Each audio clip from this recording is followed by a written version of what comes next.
Bonjour tout le monde. Dans le cadre de la suspension des études dans le lycée pour limiter la propagation de la maladie Covid-19 appelée Corona au milieu des étudiants et élèves marocains, donc on va poursuivre des cours à distance pour poursuivre notre programme, Inch'Allah. Donc, on s'est arrêté dans l'économie générale, dans le comportement du consommateur. Donc, on a entamé le chapitre de la consommation. On a vu la définition de la consommation qui est l'utilisation ou la destruction immédiate ou progressive d'un bien ou d'un service afin de satisfaire directement ou indirectement un besoin. Donc après, on a énuméré les différents types de consommation, à savoir la consommation finale, la consommation intermédiaire, la consommation individuelle, la consommation collective, la consommation privée, la consommation publique, l'autoconsommation, la consommation des biens et services fournis par autrui, la demande intérieure et la consommation nationale. Puis, on a vu grand 2, la structure et l'évolution de la consommation. On a dit que la structure de la consommation est la répartition de l'ensemble des dépenses d'un ménage en fonction d'un certain nombre de postes appelés postes budgétaires, comme l'alimentation, les loisirs, l'habillement, ainsi de suite. Donc la structure de la consommation et son évolution peuvent s'analyser à l'aide des coefficients budgétaires. On a dit que le coefficient budgétaire est la part d'un poste de consommation dans le total des dépenses. On a vu un exemple, on a calculé le coefficient budgétaire à travers la part du poste de consommation sur le total des dépenses fois 100 pour pouvoir détecter la part de chaque poste de consommation dans le total des dépenses. Puis on a passé à la mesure de la consommation, on a calculé la proportion moyenne à consommer, la propension marginale à consommer, l'élasticité revenue à la consommation. Donc, on a vu la loi d'Engel et la loi de Keynes. On a fait l'élasticité prix. Donc, on a vu un exemple de calcul de l'élasticité prix. Donc, on a vu la loi du sociologue Veblen et le paradoxe de Giffen. Maintenant, on va entamer le comportement du consommateur selon la théorie néoclassique. Donc, à l'instar du producteur, le consommateur est rationnel. Donc, rationnel, il est censé faire des calculs avant de procéder à des choix. Donc, avant d'acheter, avant de consommer, il doit avoir des calculs pour pouvoir être rationnel. Comment rationnel, il doit satisfaire le maximum de ses besoins. Il doit satisfaire au mieux ses besoins illimités sous la contrainte de son revenu ou bien de son budget limité. Donc, il doit chercher à satisfaire ses besoins illimités le maximum possible tout en respectant son revenu ou bien son budget. Et par conséquent, obtenir le maximum de satisfaction ou bien le maximum d'utilité. Donc, on va parler plus de l'utilité. Donc, il doit avoir plus d'utilité, le plus d'utilité possible.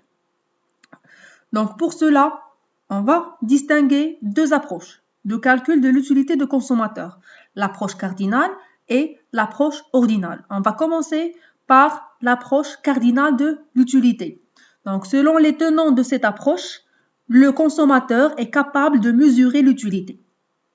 Donc, ici, les économistes ont pu déceler la capacité du consommateur à mesurer son degré de satisfaction.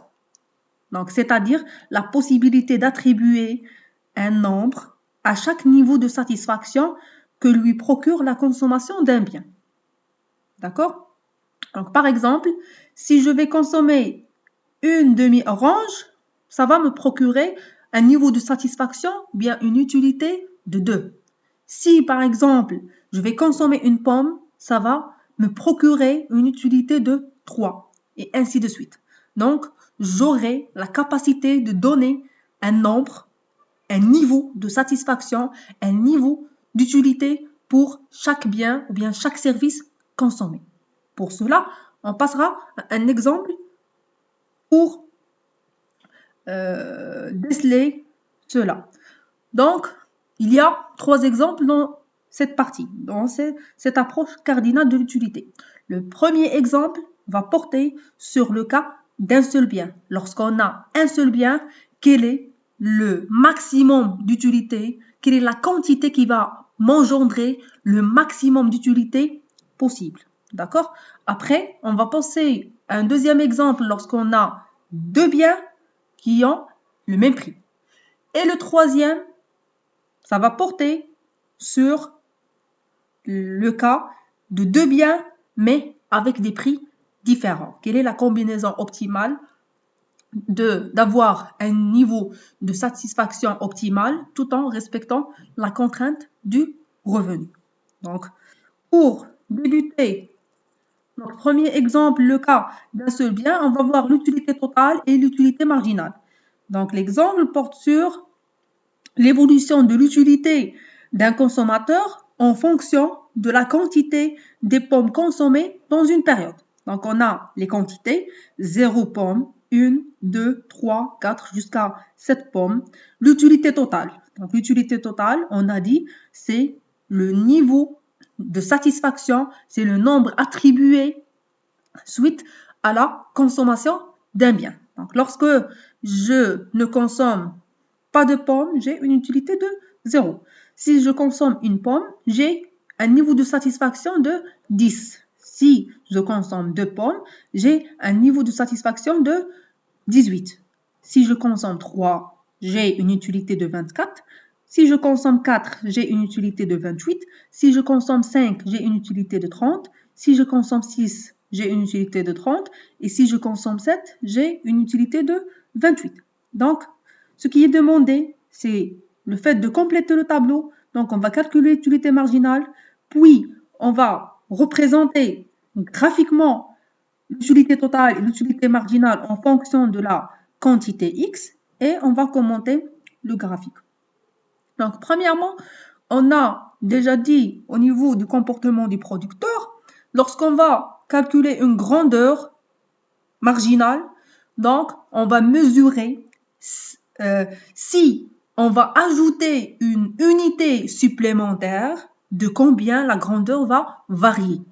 Donc, dans ce stade, donc, je vais voir lorsque je vais ajouter un bien supplémentaire, donc la quantité de 1 supplémentaire ou bien une quantité de biens supplémentaires, de combien va varier l'utilité. D'accord? Donc, si je vais ajouter une pomme de plus, de combien l'utilité va être ajoutée. Donc, je suppose que c'est clair. Donc, pour cela, on va prendre quoi? L'utilité marginale. Donc, l'utilité marginale de la quantité X va être égale à combien?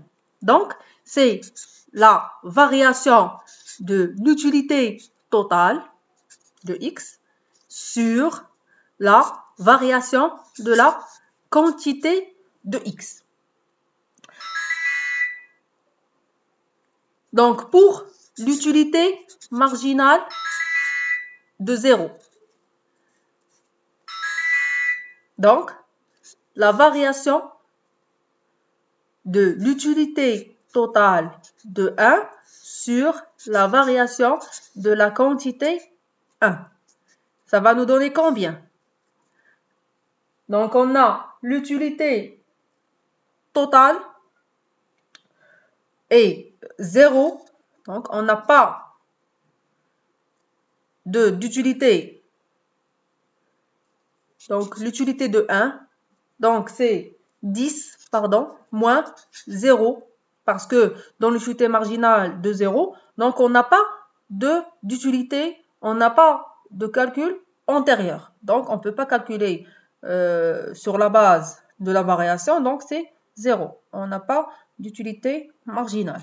Donc, pour 1, c'est la variation de l'utilité totale de 1 sur la variation de la quantité jusqu'à 1. Donc, on a pour 1, l'utilité totale, c'est 10. L'utilité de 0, la précédente, c'est 0. Sur 1, la quantité 1, moins 0, la précédente. Ça va nous donner 10 sur 1, c'est 10. Donc, l'utilité marginale de une pomme, si je vais ajouter une pomme, j'ai 0 pomme, je vais ajouter une pomme supplémentaire, je vais avoir 10 comme niveau de satisfaction supplémentaire. Donc, de la même manière, on va procéder au calcul de l'utilité marginale de 2. Donc, on a l'utilité totale de 2, c'est 18, moins la précédente, c'est 10, l'utilité totale de 1, sur la quantité, c'est 2, la quantité précédente, c'est 1. Donc, la variation a été de 1 sur la quantité, et la variation de l'utilité totale a été de 8. Donc, 8 sur 1, c'est 8. De la même manière, utilité marginale de 3. Combien on a d'utilité totale de 3? C'est 24. La précédente a été de 18. Donc, sur 3 moins 2 est égal à combien? Donc, c'est 6 sur 1. C'est 6. L'utilité marginale de 4. Donc, on a combien? 28 moins 24 sur 4 moins 3. Donc, ça va être égal à 4 sur 1, c'est 4. L'utilité marginale de 5, de la même manière, c'est 30 moins 28 sur 5 moins 4. Donc, c'est 2. Sur 1, c'est 2. L'utilité marginale de 6, c'est 30 moins 30 sur 6 moins 5 est égal à 0 sur 1 est égal à 0. Et l'utilité marginale de 7 est combien? Est 28 moins 30 sur 7 moins 6 est égal à moins 2 sur 1 est égal à moins 2. Est-ce que c'est clair? Donc, on va compléter le tableau. On a dit qu'il n'y a rien dans le 0. Donc, la première, c'est 10. La deuxième, c'est 8. La troisième, c'est 6. La quatrième, c'est 4. La cinquième, c'est 2. La sixième, c'est 0. La septième, c'est moins 2. Donc, on a terminé le calcul de l'utilité marginale. Donc, on va représenter, deuxièmement, graphiquement l'utilité totale et l'utilité marginale en fonction de la quantité x. Donc, j'ai tracé déjà pour représenter, donc, je dis toujours qu'un graphique a un titre. N'oubliez jamais le titre du graphique. Représentation graphique de l'utilité totale et l'utilité marginale du bien. Ici, on a des pommes. D'accord? Donc, on va représenter ici l'utilité totale et l'utilité marginale et ici les quantités x. D'accord? Donc, on va prendre les quantités 1, 2, 3, 4, 5, 6 et 7. Donc, ici, j'ai choisi de partir avec 5, 10, 15, 20, 25 et 30. Donc, bien sûr, vous devez avoir vos cahiers, vos stylos et tous vos fournitures scolaires pour calculer avec moi, pour tracer avec moi. Bien sûr, le graphique, on va le tracer comme toujours dans un papier millimètre et ça va être collé sur vos cahiers. Donc, tracez avec moi. Donc, bien sûr, j'ai fait un tracé qui n'est pas exact, mais vous, dans votre papier millimètre, donc vous avez une exactitude dans la représentation. Donc, pour l'utilité marginale, dans le tableau, on a 0. Donc, le premier point, c'est... Donc, je vais prendre une autre couleur pour que ce soit plus clair.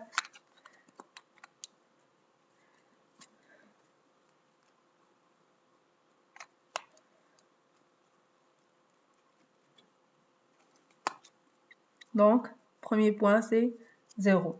Donc, on a 1 correspond à 10. Donc, pour 1, c'est 10. Pour 2, c'est 18. Donc, c'est à peu près ici. Pour 3, c'est 24. 24, c'est à peu près ici. Pour 4, c'est 28. 28, c'est à peu près ici. Pour 5, c'est 30. Donc, c'est à peu près ici. Pour 6, c'est 30. C'est la même chose. C'est à peu près ici. Et pour 7, c'est 28. Donc, c'est la même de 4. Donc, c'est à peu près ici. D'accord? Donc, on va tracer la courbe. Donc, dans vos cahiers, ça sera plus exact.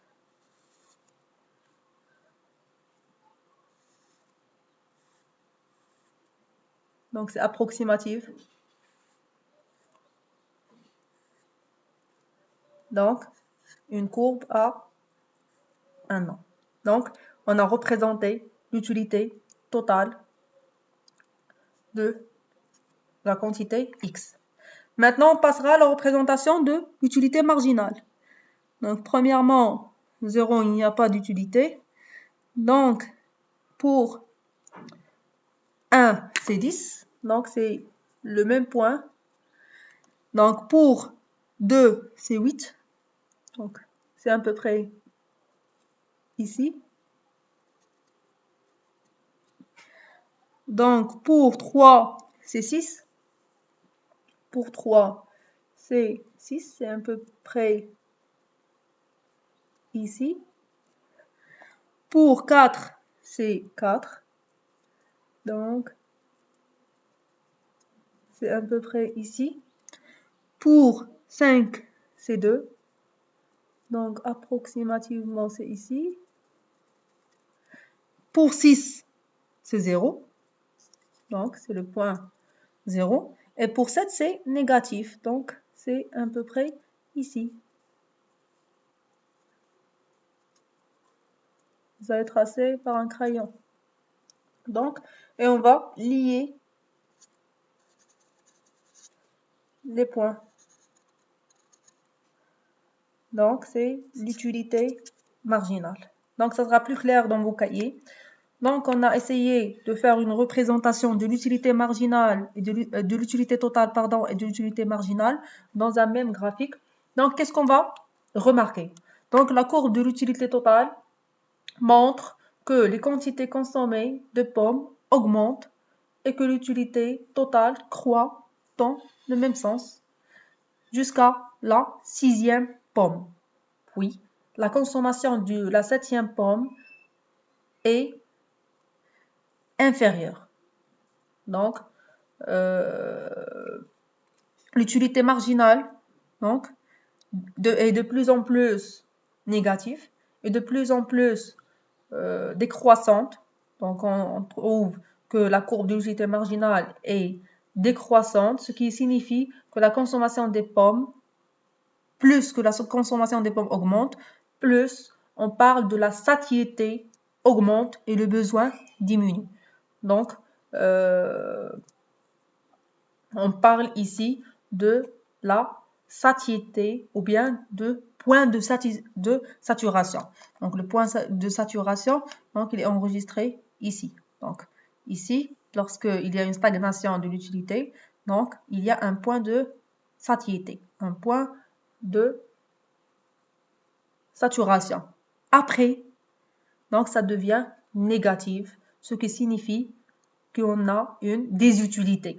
Donc, la désutilité peut être expliquée par le danger que puisse provoquer la consommation de la 7e pomme. Donc, on n'a plus besoin de pommes, mais on a consommé une de plus, donc ça devient négatif, donc comme mentionné dans l'utilité marginale. Donc, on n'a plus d'utilité, mais on a une désutilité, une utilité qui est négative.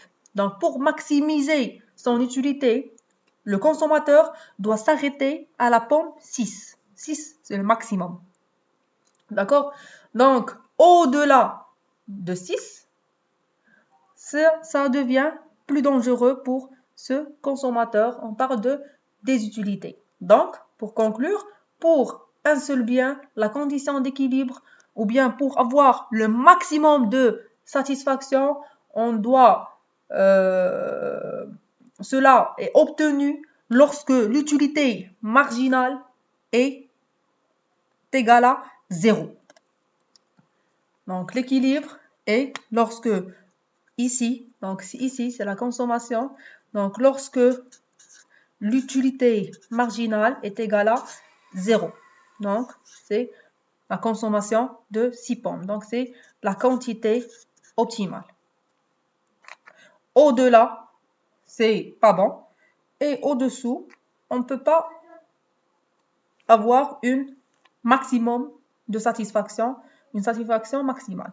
Donc, pour généraliser, donc vous trouvez ici le dessin de l'utilité sur un papier millimètre. Donc, c'est un peu plus clair. Donc, j'ai préféré seulement tracer le graphique avec vous pour vous permettre de le faire sur vos cahiers. Donc, le commentaire, c'est à peu près la même chose que je vous ai expliqué maintenant. Donc, la courbe de l'utilité totale montre comment, à mesure que les quantités consommées de pommes augmentent, l'utilité totale croît, mais à un taux décroissant jusqu'à la 6e pomme, le point de satiété ou le point de saturation. L'utilité totale marque un point d'inflexion quand l'utilité marginale est nulle, UM est égal à 0. La courbe de l'utilité marginale, UM, est décroissante, ce qui signifie que à mesure que de la consommation des pommes augmente, la satiété augmente et le besoin diminue. Donc, c'est une constatation du psychologue allemand Gossen. La consommation de la 7e pomme a une utilité marginale négative. On l'appelle désutilité. Cette désutilité peut être expliquée par le désagrément ou le danger qu'elle puisse provoquer. Donc, pour conclure, pour maximiser sa satisfaction, son utilité, le consommateur doit s'arrêter à la 6e pomme où l'utilité marginale est nulle. M est égal à 0. Donc, pour un seul bien, la condition d'équilibre, le maximum de satisfaction est obtenu lorsque l'utilité marginale est nulle, est égale à 0. Donc, pour généraliser, c'est quoi une utilité totale?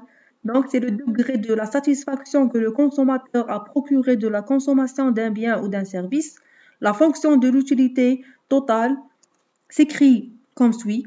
Donc, pour un seul bien, l'utilité U est égale à la fonction de X. Donc, une fonction de X où X est la quantité du bien consommé. Pour deux biens, l'utilité est égale à F de X et Y. Donc, lorsqu'on a deux biens, donc on a la quantité de X et la quantité de Y. Pour plusieurs biens, la fonction d'utilité est en fonction, une fonction de X, Y, Z, etc. Donc, selon le nombre des biens. Et X, c'est la quantité de bien X, Y, c'est la quantité de bien Y, Z, ainsi de suite. Donc, pour l'utilité marginale, c'est l'utilité procurée par la consommation d'une unité supplémentaire, c'est ce que j'ai dit, la consommation d'une unité supplémentaire d'un bien, donc elle est notée UM de X, comme on a dit, c'est la variation de l'utilité totale sur la variation de la quantité. Donc, c'est ce qu'on a calculé, c'est la variation de l'utilité totale et sur la variation de la quantité. L'utilité retirée de la consommation d'unités successives d'un bien donné diminuera à mesure que la consommation de ce bien augmente. Et c'est ce qu'on a remarqué par la courbe de l'utilité marginale. Plus on consomme, moins on a d'utilité, jusqu'à ce qu'il soit négatif.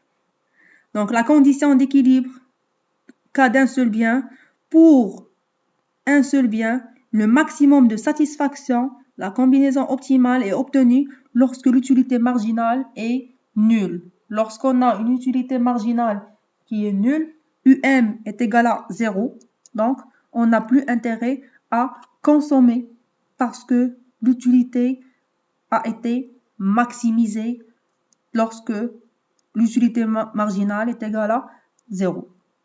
Donc, pour cela, on a terminé ces premiers exemples. Donc, ce premier exemple. Donc, on passera au deuxième exemple, le cas de deux biens. Lorsqu'on a deux biens, quelle est la combinaison optimale pour dire que je suis dans le maximum de satisfaction?